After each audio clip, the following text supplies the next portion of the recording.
청취자 여러분 안녕하십니까. 오늘 하루도 고생 많으셨습니다. 생방송 라디오 광장 오정남입니다. 마트에 장 보러 가는 일이 누군가에게는 별거 아닌 일상이지만 누군가에게는 하루를 통째로 써야 하는 큰 일이기도 합니다. 동네에 가까운 슈퍼 하나가 없는 곳이 많다고 하지요. 그래서 버스 기다리거나 또 자녀가 오는 날까지 장보기 미루는 어르신들이 적지 않다고 합니다. 함양에서 반가운 소식이 있네요. 마을을 찾아가는 작은 가게 이름하여 행복 전빵. 이름도 정겹죠. 생필품 싣고 오는 이동식 마트이기도 하고 또 어르신들께 안부도 여쭙고 얘기도 나누는 작은 사랑방 역할까지 한다고 합니다. 물건 파는 것보다는 아마 사람 만나는 게 더 반갑지 않을까 하는 전빵. 어쩌면 거창한 개발 사업보다 지역에 꼭 필요한 게 이런 게 아닐까 하는 생각이 듭니다. 7월 7일 화요일 저녁입니다. 1부에서는 노후 준비 함께하는 돈 버는 퇴근길 준비하겠고요. 2부에서는 스포츠 소식 전해드리는 엠포츠, 그리고 화요일마다 건강 정보를 쉽고 알차게 전해드리는 건강한 퇴근길 순서 준비하겠습니다. 생방송 라디오 광장 여러분의 참여 기다리고 있습니다. 우물정 2244 샵 2244번으로 사연, 상담 내용, 또 의견 보내주시기 바랍니다. 짧은 문자는 50원, 긴 문자는 100원의 정보 이용료가 부과됩니다. 참여하시는 분들 추첨을 통해서 선물 준비하고 있습니다. 롯데시네마 영화 관람권, 또 NC다이너스 홈경기 때 야구 관람하시라고 창원 NC파크 테이블석 입장권 준비하고 있습니다. 잠시 광고 듣고 시작하겠습니다.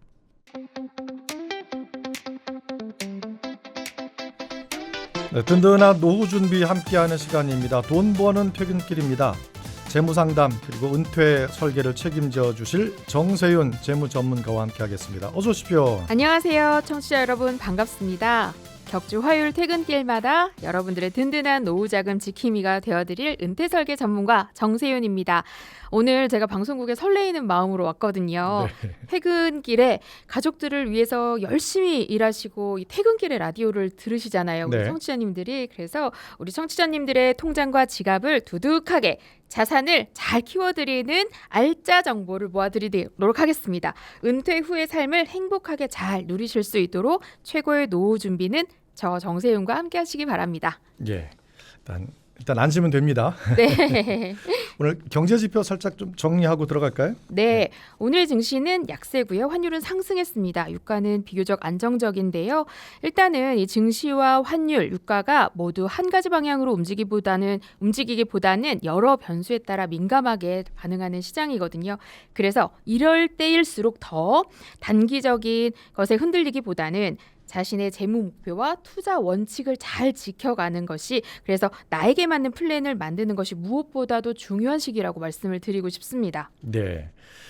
자, 흔들리지 말고 네. 자기 목표가 있으면 차근차근 준비해야 되는데 이게 참 생각대로 잘 안 된단 말이에요. 네. 자, 어떻게 얘기보다를 풀어볼까요 오늘? 제가 지난 20년 동안 은퇴 상담을 하면서 가장 안타까웠던 부분이 있는데요.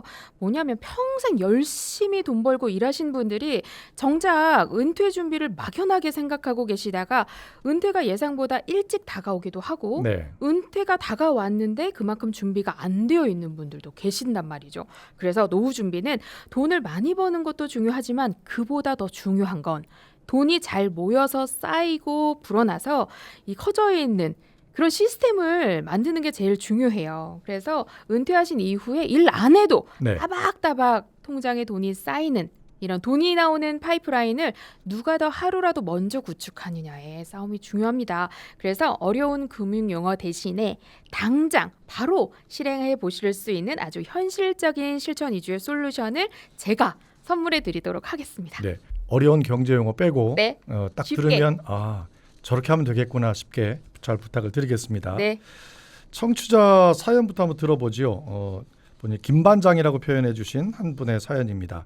창원 국가산단 부품협력업체에서 20년째 일하고 있는 40대 후반의 직장인 김반장입니다. 주야간 교대 근무에 주말 특근까지 하면서 열심히 일하고 있지만 요즘 퇴근길에 노후 걱정이 앞섭니다. 고등학생, 중학생 두 아이 교육비, 또 주택담보대출까지 갚고 나면 월급이 금세 바닥납니다. 생활비에 교통비까지 쓰고 나면 통장에는 남는 돈이 거의 없어 보입니다. 가끔 성과급이 들어와도 어느새 다 써버리게 되고요.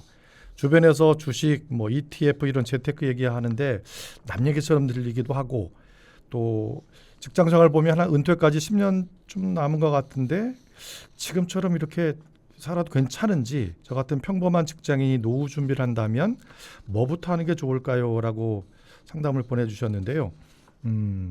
비슷한 처지의 분들이 많으실 거예요. 예. 상담이라는 단어만 보내주셔도 됩니다. 샵 2244번으로 상담 내용 보내주시기 바랍니다. 짧은 문자 50원, 긴 문자 100원의 정보 이용료가 됩니다. 들어보셨는데 네. 노후 준비를 한다는 게 사실 뭐 막 해야 된다는 생각은 들면서도 좀 답답하실 거예요. 이분 맞아요. 경우에 뭐부터 점검하는 게 좋을까요? 저도 사연 들으면서 김 반장님 가족을 위해서 김 반장님이 살아온 이 가장의 무게가 느껴져서 마음이 짠했는데요. 이런 가장들이 굉장히 많아요, 대한민국에. 다 그러시죠. 맞아요. 이게 가장들의 현실이라서 너무 많은 경험들이 있는데요. 제가 재무 전문가로서 가장 먼저 드리고 싶은 말씀은 김 반장님이 지금 돈이 없어서 노후 준비를 못 하시는 게 아닙니다. 돈의 흐름을 통제하는 이 전체적인 시스템과 우선순위를 어떻게 세울 건지 이런 준비가 안 되어 있어서 계획을 설정 못 하셔서 준비를 못 하고 계신 거거든요. 네. 그래서 일단은 가장 중요한 게 뭔지 퇴직 이후의 시간이 점점 길어지기 때문에 가장 본인의 은퇴와 노후 준비는 확률이 100%입니다. 꼭 확정된 미래잖아요. 저도 은퇴하게 아나운서인데 되죠. 예. 누구나 다 그렇죠. 그렇죠. 그래서 지금 이 재무 구조를 개선하지 않으면 퇴직 이후에 오히려 이 자녀한테 짐이 되는 부모가 될 수도 있거든요. 그래서 오늘 김 반장님처럼 여유 자금이 없다 이렇게 생각하시는 근로자분들을 위해서 돈이 스스로 굴러가게 만드는 4단계 전술적 노후 자산 구축 가이드라인 제가 아주 구체적으로 제시해 드리도록 하겠습니다. 네. 4단계. 네. 결국 숫자를 보니까 좀 와닿긴 하네요. 노후 준비라는 게 결국 자기뿐만 아니라 식구들을 위한 아이들을 위한 거니까 좀 잘 들어보시기 바랍니다. 1단계부터 좀 하죠. 그러니까 아까 월급은 계속 받으시는데 네. 일정 시간이 지나면 거의 뭐 잔고가 이렇게 0에 가까워지는 걸로 가는 분들이 많으실 거예요. 네. 현금 흐름을 점검하는 게 중요하다고 한 건데 어떻게 1단계를 시작할까요? 김 반장님 가게의 가장 큰 문제가 수입이 부족하다는 점이 아닙니다. 수입은 꽤 있으세요. 네. 월급 통장 하나에 뭐 대출이자 교육비 그리고 매달 가변적인 생활비가 한데 뒤섞여서 지출이 되다 보니까 이 나가는 돈에 대한 지출 통제력이 사실은 상실되어 있다는 점이에요. 이걸 해결하기 위해서 고정적으로 지출되는 현황을 한 번은 정리해 보실 필요가 있어요. 최근에는 주부님들도 가계부 쓰시는 분들 거의 없거든요. 바쁘시잖아요. 잘 안 쓰죠 요즘. 맞아요. 예. 저도 재무 전문가인데 상담 오시는 분들이 전문가님 가계부 쓰세요 이런 질문을 가끔 교육 가면 많이들 물어보시곤 하거든요. 그런데 저도 우리 바쁘신 모든 분들도 가계부 안 쓰셔도 됩니다. 최근에는 좋은 시스템이 많아요. 휴대폰 어플도 있고요. AI가 많이 발달해서 월 지출의 분류를 한눈에 파악할 수 있는 것들이 많거든요. 그래서 매번 지출할 때마다 작성하시는 것이 아니라 네. 한 달에 어떤 고정 지출 비용이 있는지 딱 한 번이라도 지출 체크를 해보시는 게 좋은데요.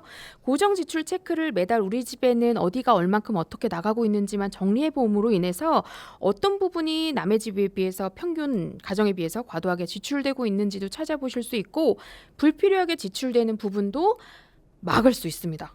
예. 근데 보통 월급 통장에서 이렇게 자동 이체되게 보통 해놓잖아요. 네. 근데 하나면 그 안에 여러 항목이 다 있으니까 그게 한눈에 안 들어온다는 얘기신가요? 그럴 수 있어요. 예. 그러니까 통장 관리부터 하면 돈의 흐름을 이렇게 좀 잘 정리해 볼 수 있다. 이런 말씀이신 것 같은데 구체적으로 좀 들어가 볼까요? 맞아요. 바로 통장 쪼개기 방법인데요. 일단 주거래은행 월급 통장에서 네. 주택담보대출 상환 비용, 공과금 그리고 가만히 있어도 그냥 매달 고정적으로 지출되는 그런 고정 지출만 나가는 통장을 하나 만드시는 거예요. 그리고 한 달에 쓰는 비용 이후에 저축하는 비용이나 이런 비용들은 따로 만드시고 생활비 지출 통장을 하나 만드셔서 네. 이 CMA 계좌 이용하시는 걸 많이 추천드리는데요. 식비나 기름값, 용돈 이런 변동생활비를 CMA 계좌로 이체해서 준비를 해 놓습니다. 그러면 하루하루 단위로 이자가 복리로 계속 쌓이거든요. 이렇게 활용하시는 방법을 추천드리고 CMA 계좌랑 연동된 체크카드를 만드시는 거예요. 그러면 가계부 쓰지 않으셔도 한 달에 이 금액 안에서 쓰겠다라는 계획 하에 그 주머니 안에서만 지출이 되니까 불필요하게 나가는 돈을 없앨 수 있고 찾으실 수 있어요. 이 돈으로 흐지부지 나가던 이 돈으로 바로 노후 준비의 소중한 종잣돈을 만드실 수 있어요. 짜투리 돈이 이렇게 보면 그렇다는 얘기잖아요. 통장을 쪼개서 분류해서 고정비 나가는 거 빼고 CMA가 그러니까 매일 이자가 쌓이는 거니까 이건 하나 만드는 게 좋겠다는 얘기시고 여기에 연계된 체크카드 만들어라. 그렇죠. 예, 지출력을 이렇게 점검해 봤고 저희가 계속 이 시간 이제 보험료 얘기고 좀 하고 있거든요. 보험료도 안 낼 수는 없고 부담이 되는 경우가 있을 텐데 좀 살펴볼까요, 이것도? 맞아요. 김 반장님이 매달 저축은 하고 싶은데 여유가 없다라고 말씀을 하시더라고요. 근데 제가 가계부를 딱 열어봤더니 문제를 찾았습니다. 바로 매달 우리 가정의 고정비 지출 중에 하나로 딱 자리 잡고 있는 게 바로 보험이잖아요. 많은 분들이 은퇴 준비하신다면서 매달 30만 원, 50만 원 이렇게 보험에 가입하시는데 안타깝게도 자산 형성 측면에서는 엄청난 손실을 초래합니다. 자, 20년간 재무 컨설팅하면서 느끼는 점이 바로 지출을 줄여서 저축 양을 늘리는 방법을 추천해 드리는데요. 이 고정비 지출 중에 현실적으로 말씀을 드리면 아이들 교육비나 생활비를 더 줄이는 거는 어려울 수 있어요. 교육비는 줄이면 안 되죠. 그렇죠. 못 하시거든요. 그렇게 추천을 안 드리고 대신에 불필요하게 과도 지출되는 보험료를 절약하면 충분히 저축 여력을 만들어 드리는 경우가 대부분입니다. 2중 3중으로 불필요하게 지출되거나 중복 보장이 안 되는데 너무 과하게 지출되는 보험료를 효율적으로 개선하면 보험료는 아끼면서 또 보장의 범위는 확대되는 월석 3조의 기대 효과까지 잘 챙겨보실 수 있습니다. 예, 보험료 어떻게 줄여요? 다들 뭐 생각은 있으실 거예요. 이게 지금 몇 번 사연을 통해서도 말씀을 드렸는데 사례를 하나 좀 들어주시죠, 구체적으로. 네, 여기 창원산단의 협력사에서 근무하시는 K 명장님 사례를 제가 소개해드릴게요. 이분도 김 반장님 상황과 비슷하셨는데요.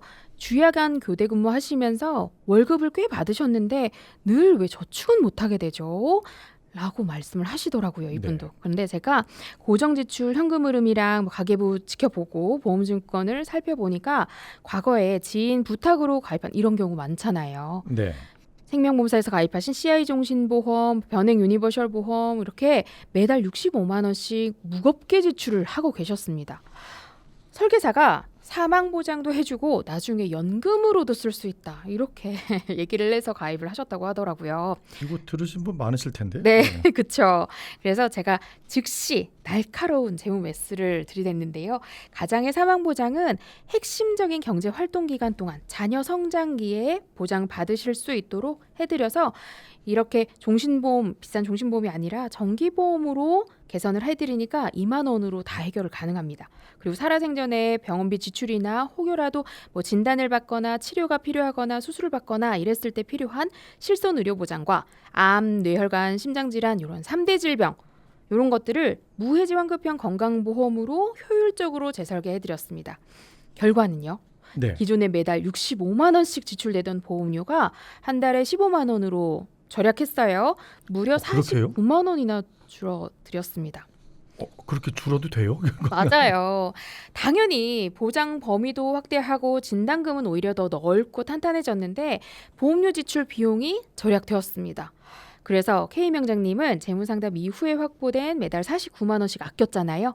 그 절약된 금액으로 노후자금을 잘 준비하실 수 있었어요. 그래서 김 반장님도 어떤 부분이 문제인지 재무상담을 통해 현금 흐름을 개선하고 자산 형성을 제대로 하실 수 있도록 상담해 드렸습니다. 이러면 이거 보험 권유해 주셨던 설계사분 그분께 다시 한번 들게 한 분한테 다시 재설계해달라 그러면 그건 안 해주실 것 같고 이건 딴 분한테 좀 조언을 들어야겠네요. 그게 어려운 부분일 수 있어요. 그런데 정확한 상담을 위해서는 그 당시에 그 보험을 가입시켰던 분이라면 객관적으로 상담하기가 어려우실 수 있잖아요.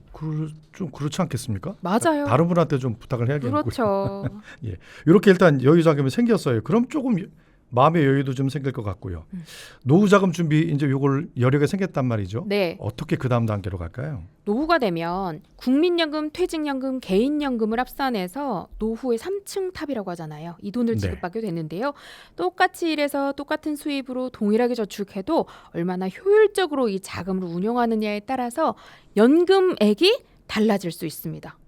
우리 앞서서 1단계 월 지출 정리, 2단계 통장 쪼개기, 계좌 관리했잖아요. 네. 3단계 보험 리모델링을 했다면 김 반장님 손에 매달 50만 원 정도 귀중한 노후 자원이 확보되잖아요. 이 돈을 그냥 이자가 낮은 일반 은행에 예적금 넣기엔 너무 아깝죠. 네. 그러면 뭐 나중에 만기돼도 이자 소득세도 제하고 너무 실수령액이 적잖아요. 그래서 이 물가 상승률을 잘 따라갈 수 있는 주머니를 차곡차곡 잘 쌓는 방법을 알려드리겠습니다. 예, 좀 살펴볼까요? 구체적으로 네. 요 경우에 제안을 해드린다면. 네, 일단 근무하시는 직장인 같은 경우에는 소득 기준별로 연금저축으로 세제 혜택을 받으시고 IRP를 통해서 혜택을 받으시는 게 좋은 방법인데요.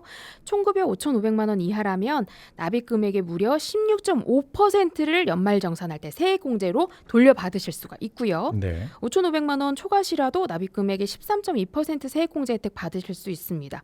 또 개인 연금저축이나 연금저축 펀드, 연금저축 보험 하시는 분들 많잖아요. 네네. 이거 차이를 잘 모르시는 분들이 있어요. 이름 비슷하네요. 연금저축 네, 보험. 연금저축이 펀드. 예. 직장인들을 위한 세액공제 혜택을 받을 수 있는 장점이 있는 주머니다 기억하시면 되고, 연금저축 보험은 보험사에서 공시이율형으로 가입하는 거다 생각하시면 되고, 연금저축 펀드는 똑같이 세액공제 받지만 증권사에서 투자형 성격이 있는 세제 적격의 주머니다 생각하시면 됩니다. 네. 그래서 요 부분에 대한 부분을 세액공제 혜택 받으시고, 또 요 두 가지의 또 아쉬운 부분은 또 비과세 주머니로 만드실 수 있는데요. 최근에 판매되는 보증형 상품, 보증형 연금 7% 보증형, 8% 상품 요런 연금보험을 가입하실 수가 있는데요. 한 달에 딱 아낀 돈 중에 40만 원씩만 저축한다 예시를 들어보면 네. 40만 원씩 12년간 납입하면 총 저축원금이 5,760만 원이 됩니다.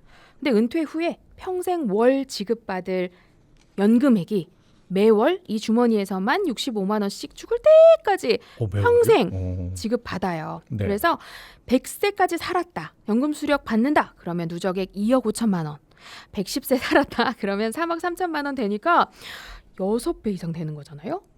그렇죠. 통장 쪼개기부터 시작해서 여유자금으로 음. 이렇게 세액공제 받는 거랑 그렇죠. 비과세. 개인 연금보험까지 하면 꽤 되죠. 꽤 되네요. 이게 그래서 안 보였던 게 보이는 거네요. 이거는. 맞아요. 네. 이렇게 차곡차곡 연금탑을 쌓으시는 겁니다. 네. 연금 역할이 중요하네요. 그럼요. 이게 바로 복리의 힘인데요. 빨리 준비하실수록 장기 유지 가산율 이런 것들도 있으니까 거치 기간이 확보될수록 연금액이 커지니까 꼭 비교 확인해서 지금 준비하시는 게 중요합니다. 예. 앞서 제가 김 반장님 사례 전해드렸잖아요. 네. 여기도 이제 이렇게 정리하고 나서 월 40만 원, 한 50만 원, 40만 원 정도라고 보고 네. 이렇게 제안을 해드린다면. 네. 그러면 연금저축 펀드로 이게 개개인별로 네. 내가 원하는 포트폴리오 구성의 퍼센테이지가 다를 수 있거든요. 네. 일부 금액은 연금저축 펀드 계좌에 하시고 또 IRP도 활용하시고, 그리고 지금 현재 근무하시는 곳에 퇴직연금이 DB형인지 DC형인지 알아보시고 이 부분도 선택을 해서 좀 활용하시면 좋을 것 같아요. 네. 그리고 또 장기적으로 은행 ETF라든지 우량주에 투자하시는 거 중요하겠죠. 그래서 중요한 건 이 연금의 파이프라인을 완성하시는 것이 중요할 것 같습니다. 네. 자, 상담 문자 받겠습니다. 샵 네. 2244번으로 상담이라고만 해주셔도 좋고요. 짧은 문자 50원, 100원의 정보 이용료가 듭니다.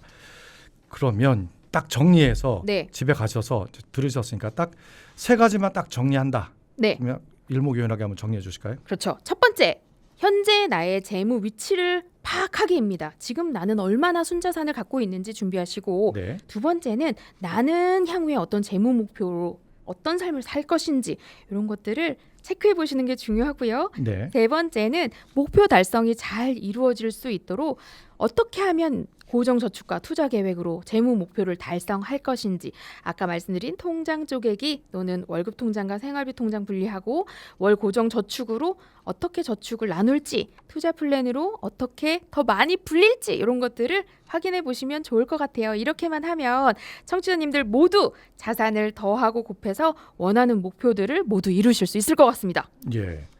듣기만 해도 자산이 막 늘어날 것 같긴 한데 네.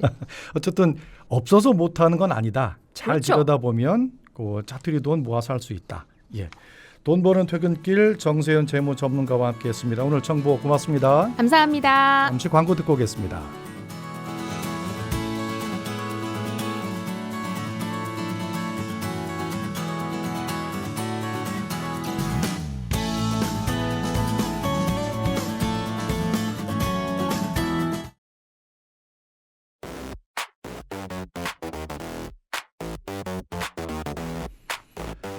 자, 스포츠 소식 정리해드립니다. 윤동현 아나운서와 함께하죠. 어서 오세요. 네, 안녕하십니까. 오늘은 씨름 얘기부터 해볼까요? 네. 마산하면 딱 씨름 이랬는데 전국 시도대항 장사 씨름대회 소식이 계속 이렇게 전해지고 있어요. 네. 경남에 아직 씨름 선수들 많습니다. 네. 특히나 저는 학생들도 많죠. 원래 이렇게 씨름을 잘하는 경상남도였나요? 너무 성적이 좋더라고요. 네.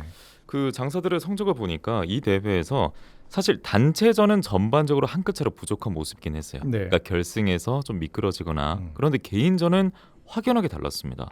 우선 남자부, 초등부와 일반부 그리고 여자부 개인전에서 경남 소속의 우승자 탄생했다는 소식이 전해졌거든요. 네. 마산 교방초 그러니까 MBC 경남 사호과도 가까이 있지 가깝죠, 않습니까? 예. 여기 이진우 선수가 초등부 개인전 소장급에서 우승을 차지했고 창원시청 소속의 김성화 선수가 남자 일반부 개인전 소장급에서 우승. 여자부 국화급의 최지우 거제시청 소속 선수인데 팀 동료인 권수진 선수와 결승에서 만났어요. 그래서 거제시청 이 두 선수가 각각 우승과 준우승을 차지했고요. 무궁화급 결승에서는 역시 거제시청 김하윤 선수가 2대0으로 승리로 우승을 차지하면서 거제시청이 두 체급 정상을 차지했습니다. 개인전 성적이 아주 월등히 좋네요. 맞습니다. 네. 그리고 우리 지역 말씀해 주셨습니다만 그 유명한 씨름 팀이 마산 용마고더군요. 전통의 학교죠. 씨름하면. 이만기 씨 강호동 씨. 그럼요. 예. 그렇게 씨름 전설의 시작인 곳이 마산 용마고인데 네. 그 후예들이 지난 5일 개인전 결승에서 금빛 사파를 잡았습니다. 고등부 소장급 결승에서 손세준이 연속 잡채기. 이 잡채기가 잡아채는 기술이더라고요. 잡아채기, 예. 2대0 승리했고 서금광 선수가 용사급 결승에서 들배지기 그러니까 배 위로 들어올리는 기술로 2대1 승리. 장사급에서는 손재민, 최민석 또 두 선수가 용마고 선수가 만나서 손재민 선수가 2대0 승리 거두면서 용마고등학교가 새 체급 우승자를 배출했습니다. 예. 이만기 선수가 가끔 저희 방송국에도 오시거든요. 근처에 오시고. 그런가요? 네네. 옛날 그 화면 보면 뭐 새록새록 본인도 그러시답니다. 근데 후배들이 이렇게 잘하는 거 보면 또 뿌듯하시겠네요. 예. 예. 어제 잠깐 얘기하셨는데 용마고등학교가 씨름만이 아니라 지금 야구 성적도 좋잖아요. 맞습니다. 지금. 예. 지금 이제 청룡기 대회에 출전해 있는 상황인데 대회 3경기 연속 모두 콜드 게임 승으로 완벽하게 잠재우고 화성이 대단하네. 예, 8강에 진출을 했습니다. 근데 마침 내일 경기가 있더라고요. 그래서 예고를 해드리면 내일 오전 10시 목동구장에서 우신고등학교를 상대로 8강전을 치릅니다. 근데 우리 지역팀에 야구를 하는 고등학교 팀은 많잖아요. 꽤 많은데. 예. 그런데 이번 청룡기 대회에서는 유일하게 생존한 경남팀이 바로 마산 용마고로 갑니다. 근데 오정란 아나운서도 뭐 매번 보셨겠습니다만 전국대 우승 문턱에서 용마고가 좀 미끄러진 경우가 많았잖아요. 예, 작년에도 그랬고. 예, 그래서 이번만큼은 꿈을 이뤄낼지 마산 용마고를 좀 많은 우리 도민분들께서 응원해 주셨으면 좋겠습니다. 또 동문회 차원에서 또 올라가는 거 아닌가 모르겠네요. 가야죠. 네. 기가 한화해야 될 텐데. 예. 예, 우리 지역엔 참 그 프로 스포츠가 세 개가 있어서 야구도 있고 축구 있고 농구도 있고. 맞습니다. 예. 뭐 농구 시즌은 아닙니다만 창원 LG 세이커스가 새로운 새 시즌 준비하고 있다는 소식이 있네요. 외국인 선수 영입 소식도 있고요. 예. 예. 기존에 이제 아셈 마레이라고 그야말로 KBL을 호령하고 있는 외국인 선수가 있고 팀의 최고의 빅맨이죠. 그리고 아시아 쿼터로 영입된 칼 타머일 선수가 있는데 이 두 선수는 새 시즌 준비 돌입하기 전에 재계약을 했습니다. 네. 그리고 한 자리가 더 있는데요. 우선 이 선수가 영입했다는 소식이 있어서 전해드리겠습니다. 이름부터 참 설레는데요. 이름이 아치 굿윈입니다.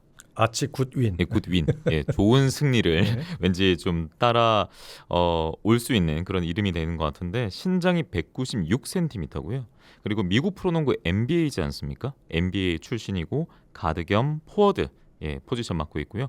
미국 프로농구에서 이제 100경기 이상 뛰었고 또 유럽과 아시아 무대를 뛰었다고 하는데 지난 시즌은 대만 리그에서 활약을 했거든요. 네. 그래서 동아시아 슈퍼리그라고 해서 그러니까 한국 팀도 있고 일본 팀도 있고 이 아시아 팀들을 모아서 축구 챔피언스 리그처럼 펼치는 대회가 동아시아 슈퍼리그인데 여기서 서울 SK 상대로 35득점 강렬한 인상을 이미 남긴 바 있는 선수예요. 아 그렇군요. 예. 그래서 이 선수가 이번에 영입이 됐고 이 영입에 있어서 아셈 마레이 말씀드렸잖아요. 네. 이 선수가 큰 역할을 했다고 합니다.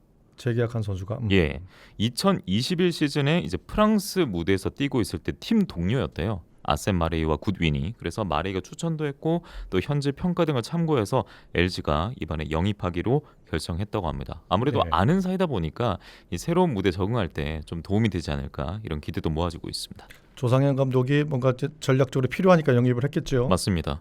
경기 흐름이 이제 답답할 때 해결사 역할을 이제 추가로 필요로 했었는데 조성현 감독은 그 대목에서 개인 능력이 있다. 상대의 수비를 무너뜨릴 수 있고 득점할 수 있는 선수다. 특히 아시아 무대에서 실력을 검증받았기 때문에 KBL 한국 프로농구에 적응을 잘 할 거다. 이런 기대감을 표명했습니다. 예. 굿윈 이름 잘 기억해놔야겠네요. 예, 굿윈입니다. 좋은 승리. 예.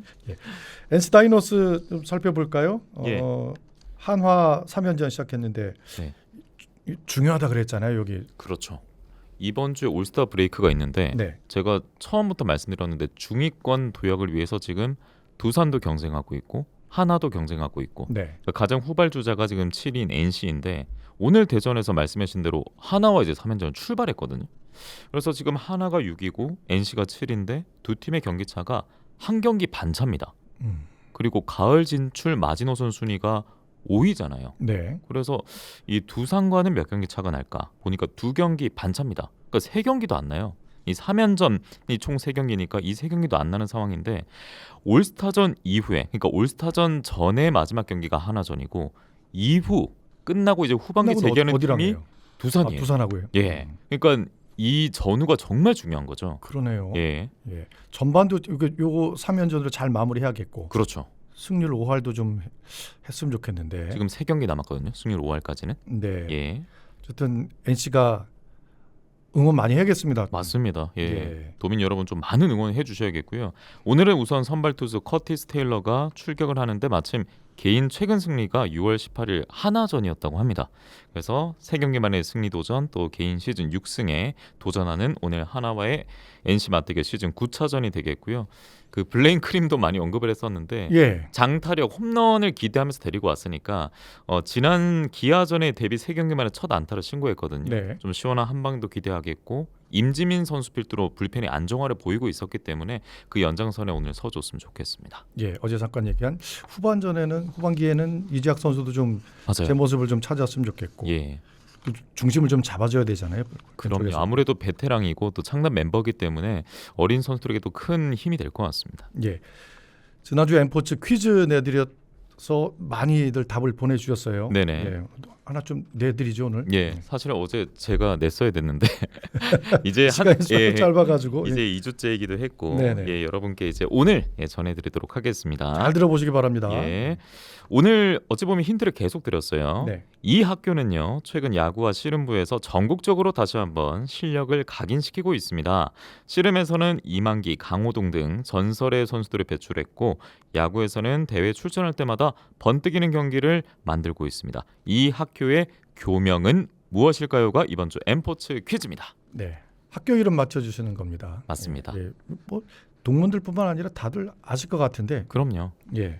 어떻게 받을까요? 저게 샵 둘둘사사로 예, 우선 문자를 받겠고요. 정답을 받겠습니다. 짧은 글은 50원, 긴 글은 100원의 정보 이용료 있고요. 선물은 정답자 가운데 추첨 통해서 창원 NC파크 입장권 2장을 챙겨드리겠습니다. 예. 문제 한번 짧게 다시 한번 내드릴까요? 예. 자, 이 학교는 씨름과 야구로 정말 번뜩이는 경기력을 현재 보여주고 있는 우리 지역 팀이고요. 힌트 드리면 창원시 마산 하포구에 있고요. 용이 승천하고 말이 뛰는 학교예요. 네, 이렇게 힌트를 드리겠습니다. 네. 퀴즈 정답 많이 보내주시기 바랍니다. 엠포츠 소식 윤동현 아나운서와 함께했습니다. 고맙습니다. 고맙습니다. 여러분은 지금 생방송 라디오 광장을 듣고 계십니다. 안녕하세요. 저는 가수 박혜신입니다.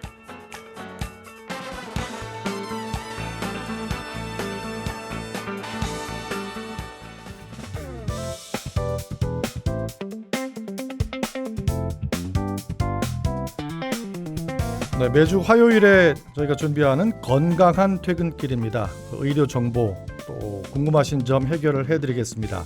샵 2244번 문자 보내주십시오. 짧은 글 50원, 긴 글은 100원의 정보 이용료가 있습니다. 증상을 보내주셔도 좋고 또 생활하시다가 불편한 점 있으시면 궁금증을 보내주시면 전문가께서 바로 답을 해드리겠습니다. 오늘 도움 말씀 주실 전문가를 모셨습니다. 신경외과 전문의이신 이경희 선생님 모셨습니다. 안녕하세요. 네, 반갑습니다. 반갑습니다. 예. 요즘 이 날씨 때문인지 오늘도 뭐 비가 오래올 그런지 막 몸으로 이 날씨 예보해 주신 분 많잖아요. 네, 그렇죠. 찌뿌둥하다. 예, 장마가 이제 시작되고 하다 보니까 네. 온몸이 찌뿌둥하다 하신 분들이 참 많아요. 네. 이럴 때일수록 우리 몸에 이제 중심 기둥이라 할 수 있는 거를 잘 세워야 하는데요. 네. 그래서 오늘은 제가 척추와 이제 통증 관련해서 한번 주제를 잡아봤습니다. 척추와 통증. 예. 척추 그럼 보통 이렇게 허리 이렇게 생각하시잖아요. 네. 여기만이 척추는 아니죠. 많은 분들이 이제 척추하면 방금 진행자분께 말씀하셨던 것처럼 이제 허리만 이렇게 생각을 하시는데요. 척추는 이제 우선 무릎이나 손목 또는 이제 발목과 같이 한두 개 관절로 이루어진 게 아니고 우리 머리뼈를 지탱하고 있는 부분부터 해서 아래쪽 엉덩이, 꼬리뼈까지를 통틀어서 이제 척추라고 이제 이름 짓습니다. 네, 네. 거대한 중심축인 거죠. 예, 성인 기준으로 해서 한 33개의 작은 뼈마디가 우리가 아이들이 가지고 노는 블럭처럼 탑이 네. 쌓아져 있는 형태이고요. 위에서부터는 앞서 말씀드린 것처럼 목에서부터 경추부터 해서 우리가 척추 아니라고 많이 생각하는 꼬리뼈 밑쪽까지, 꼬리뼈도 그렇습니다. 그렇죠. 꼬리뼈까지도 이렇게 해서 척추로 구분을 하게 됩니다. 추 이렇게 들어가는 거 다 척추군요. 네, 그렇죠. 예. 아니 근데 척추 아프다 그러면 신경외과 전문의이신데 네네. 정형외과하고 신경외과하고 어디 가야 될지 잠깐 이렇게 좀 아, 예. 혼란스러우신 분들 계실 것 같은데. 네, 그래요. 많은 어디로 가야 환자분들이 됩니까? 많은 환자분들이 실제로 병원에 방문하셔가지고 예. 다른 사람들은 정형외과 진료를 받다던데 저는 왜 신경외과예요 하고 네. 질문을 많이 하시거든요. 자, 우선 정답은 둘 다 가능합니다. 정형외과 전문의나 이제 신경외과 전문의들 중에서 전문의를 취득하고 네. 4년 과정을 통해서 취득하고 그 이후에 이제 전임의 과정이라 해가지고 한 최소 한 1, 2년 정도 척추 관련해서 진단이나 수술과 같은 이제 치료 과정들을 더 공부하는 사람들이 이제 척추 전문의가 되는 겁니다. 네. 그래서 이제 환자분들께서는 병원을 찾으실 때 그 병원에 척추 관련 전문의가 있는지 확인을 하시면 되고요. 그 얘기는 정형외과든 신경외과든 이 척추 전임의를 하시는 주치의 선생님들에게 진료를 보시면 될 것 같습니다. 아, 그러니까 정형외과, 신경외과로 고민할 건 아니네요. 그렇죠. 예. 자, 그럼 5개 부분으로 목부터 꼬리뼈까지라 그랬으니까 네네. 이걸 좀 차근차근 위에서부터 한번 내려와 볼까요? 네. 목 저도 좀 불편하긴 한데 이게 근육인 건지 뼈인 건지 그 좀 헷갈릴 때도 있긴 하고요. 목 통증부터 좀 살펴볼까요? 네. 현대 지금 장시간 책상에 오래 앉아 있을 수밖에 없고요. 학생들처럼. 네. 그리고 지금 소위 말하는 디지털 홍수 속에서 생활하는 현대인들은 책이나 스마트폰 그리고 컴퓨터 모니터 같은 거를 오래 보는 습관이 될 수밖에 없기 때문에 그 자세가 습관적으로 고개가 앞으로 쭉 빠지는 자세가 오래 될 수밖에 없습니다. 소위 많이들 들어보셨을 텐데요. 거북목, 일자목, 거북목, 예. 증후군 이거 많이 들어보셨을 거예요. 이제 근데 거북목이나 일자목 하면은 이게 목의 통증만 있는 게 아니고 네. 이게 심해지면은 이어져 있는 어깨와 이제 두통까지도 위로 올라가서는 두통까지도 일으킬 수가 있는 거기 때문에 이 자세가 상당히 중요한 겁니다. 다만 이게 저희가 일반적으로 환자분들이 나 거북목 진단 받았어, 일자목 진단 받았어 하고 많이 심각해 하시는데요. 이 거북목 일자목은 사실은 병이라기보다는 어떤 그 유전이나 이런 잘못된 병이라기보다는 앞서 말씀드린 것처럼 자세에서 자세 오는 때문에. 거기 때문에 크게 걱정하실 필요는 없고요. 병원이 아니라 일상생활에서도 바른 자세를 통해서 언제든지 충분히 통증이나 불편감을 해소할 수 있습니다. 예. 네. 저희가 의료 정보 전해드리고 신경외과 전문의 오신다 했더니 청취자분이 이런 사연을 보내주시네요. 손가락 끝이 찌릿찌릿 저려서 병원에 갔는데 이분은 뜬금없이 받아들이셨나 봐요. 목이 문제랍니다. 손이 아파서 갔는데 원인은 목이었다. 왜 이런 진단이 나온 거죠? 많이들 들어보셨을 건데 이게 바로 전형적인 목 디스크, 즉 경추 추간판 탈출증입니다. 예. 목 디스크는 이제 보통 방금 말씀하셨던 것처럼 신기하게도 목 자체는 안 아플 수는 있어요. 대신 목에서 팔로 내려가는 신경이 눌리는 거기 때문에 그 해당하는 신경이 지나가는 길인 어깨나 날개뼈 주위가 찌르듯이 아프고 그게 쭉 손가락 끝까지 저리거나 심한 경우에는 힘이 빠지는 경우도 있습니다. 그래서 손이 여기가 조금 불편해서 갔는데 목이 원인인 경우도 있네요. 그런 경우가 상당히 그런 많습니다. 거구나. 네. 예. 자, 문자 받겠습니다. 샵 2244번으로 사연 보내주시면 궁금증을 해결해드리죠. 짧은 글 50원, 긴 글은 100원의 추가 이용료가 있습니다. 자, 목 살펴봤고 실제로 목 통증이 있어 목이 안 아픈 경우도 있다고 하셨네요. 그럼요. 그럼 잘 아셔야겠습니다. 등으로 좀 내려가 볼까요? 네. 등 통증. 예, 등은 이제 주로 목과 비슷한 네. 경우인데요. 이제 장시간 구부정하게 앉아 있는 분들에게 잘 오는데요. 많은 이제 병원을 내원하시는 환자분들이 등에 담이 걸렸다. 그런 말 그렇죠. 많이 하시죠. 많이들 하시죠. 담이 걸렸다 하시면서 내원하신 분들이 참 많습니다. 정확한 진단병은 이제 근막 통증 증후군인데요. 뭐 말이 어렵지만은 지금 담이라고 그냥 일반적으로 생각을 하셔도 되고요. 네. 즉 근육이 순간적으로 굳으면서 날개뼈 사이, 우리 이제 어깨를 받치고 있는 날개뼈 사이가 묵직하게 쑤시고 특정 부위를 찾아가 이제 주치의 선생님들이 찾아가면서 누르면은 그 부위가 아픈 통증 유발점이 생기는 게 좀 특징입니다. 등 아픈 경우에는 네, 만져보시는군요. 그렇죠. 예. 요즘 운동하시는 분들, 운동하다가 다치시는 분들 많으시죠, 등은. 욕심내서 운동하시는 분들 참 좀 환자분들 많으신데요. 예. 예, 이제 골프나 테니스처럼 이제 몸통을 급격하게 회전하는 운동, 예, 그리고 어르신들 같은 경우에 재채기를 좀 심하게 하시고 진짜요? 나서 예. 그렇죠, 예, 하고 나서 등 뒤가 결리다는 분들이 참 많이 오십니다. 이제 그런 분들이 특징적으로 숨을 깊게 들이쉬거나 아니면 몸을 방금 뒤틀거나 할 때 네. 날카롭게 아픈 통증이 올 때는 갈비뼈나 등 근육에 우리가 소위 말하는 염좌, 이게 삐끗, 발목을 삐었다고 하는 걸 염좌라 하는데요. 이제 삐끗함일 가능성이 매우 높습니다. 자, 여기서 이제 중요한 게 보통 가벼운 염좌 같은 경우는 2, 3일 정도가 지나면 통증이 어느 정도 소강을 하는, 그러니까 감소를 하는 경우가 많은데 지속되거나 더 심해지는 경우에는 갈비뼈 골절 가능성도 있기 때문에 꼭 감별이 필요합니다. 뭐 병원에 꼭 방문하셔가지고 초음파나 CT 촬영, 영상 촬영을 통해서 감별을 해주셔야 되는데요. 왜냐하면 담이 걸렸다, 근막 통증 증후군 같은 경우는 오히려 가벼운 스트레칭이나 운동을 통해서 통증을 좀 참아가면서 운동을 하시는 게 회복에 도움이 되지만 갈비뼈 골절 같은 경우는 초기 치료가 안정입니다. 많이 움직이지 않으시고 안정을 해야지 치료가 더 빨리 회복이 되는 거기 때문에 비교를 해보면 담 같은 경우는 운동, 갈비뼈 골절은 안정, 치료가 정반대인 경우인 거죠. 예, 그래서 통증이 한 2, 3일 정도 지났는데 소강하지 않는다 하면은 꼭 병원을 방문하셔서 감별을 해주시는 게 중요합니다. 등에 통증이 있을 때 2, 3일 정도면 자연스럽게 가라앉으면 다행인데 그렇죠. 좀 지속된다 그러면 등이 아니라 갈비뼈가 상했을 수도 있는 거네요. 치료가 정반대니까 이거 덧날 수도 있겠는데 잘못 그렇죠. 판단하면. 네네. 예. 어쨌든 운동하기 전에는 스트레칭은 꼭 하셔야겠고. 자, 등 이제 잠깐 간단히 살펴봤고요. 허리로 좀 내려가 볼까요? 예. 허리 이렇게 막 삐끗해서 이거 불편하지 않으신 분들은 한 분도 안 계실걸요? 예. 그렇죠. 이제 허리가 아무래도 중심 가운데 있다 보니까 우리 상체와 하체의 중간에 있다 보니까 이제 무게가 많이 실리는 부위. 그래서 이제 물론 목, 등 살펴보긴 했지만 거의 대부분의 환자분들은 이제 허리 쪽에 많이 아파서 오시는 분들이 거의 90% 이상의 환자분들입니다. 가볍게 물건을 주우면서 허리를 구부렸는데 아니면 그렇게 무겁진 않은 물건이었는데 들다가 뚝 하는 느낌이 들면서 허리가 움직이기 힘들 정도로 돌아눕기 힘들 정도로 오는 게 요추 염좌로 우선은 가장 흔한 질환이 되겠습니다. 예. 문자로 지금 궁금증을 보내주신 분이 계신데요. 뒷번호 7984번 쓰시는 분이 2001년도에 척추분리 3, 4, 5번 수술을 했습니다. 요즘 무릎이 아픈데 척추분리 수술과 관련이 있을까요?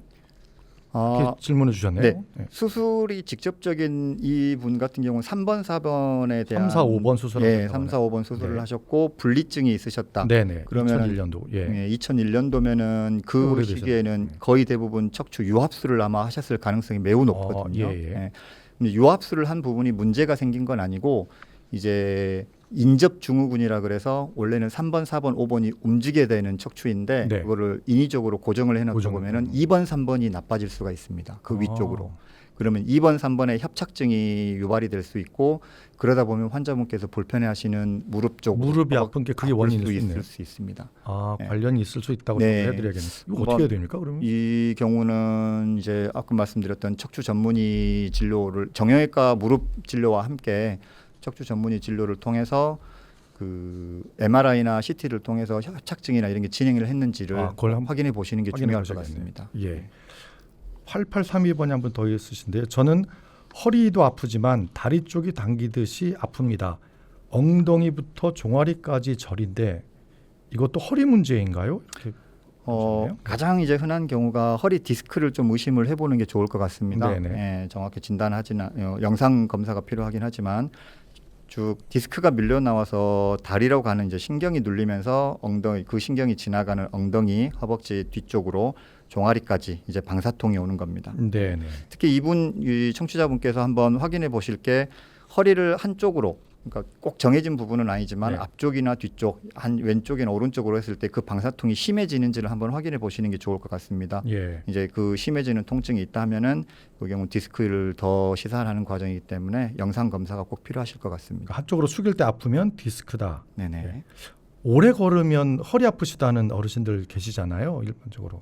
예, 주로 방금 말씀하신 것처럼 어르신들이 많다 하는 거는 이거는 척추 많이 들어보셨을 거예요. 척추관 협착증, 협착증, 많이, 예. 협착증 많이 들어보셨을 건데 주로 협착증은 퇴행, 나이가 들고 하면서 근육이 약해지고 특히 이 신경이 지나가는 길인 척추관이 좁아져서 생기는 질환입니다. 네. 예, 퇴행으로 인해서 우리 일반 호스, 물이 흘러가는 호스가 있는데 그 부분이 좁아지면 물이 흐르지 못하는 것처럼 척추관이 여러 가지 원인에 의해서 좁아지면서 신경이 눌리고 그 눌리는 신경 때문에 허리와 다리가 쥐어짜듯이 아파서 이런 분들이 자꾸 앉아서 쉴 자리를 많이 찾으시거든요. 네. 왜냐하면은 휴식을 하게 되면은 또 일시적으로 증상이 호전되는 경우가 많아서 네. 앉아서 쉬는 거를 많이 찾으시고요.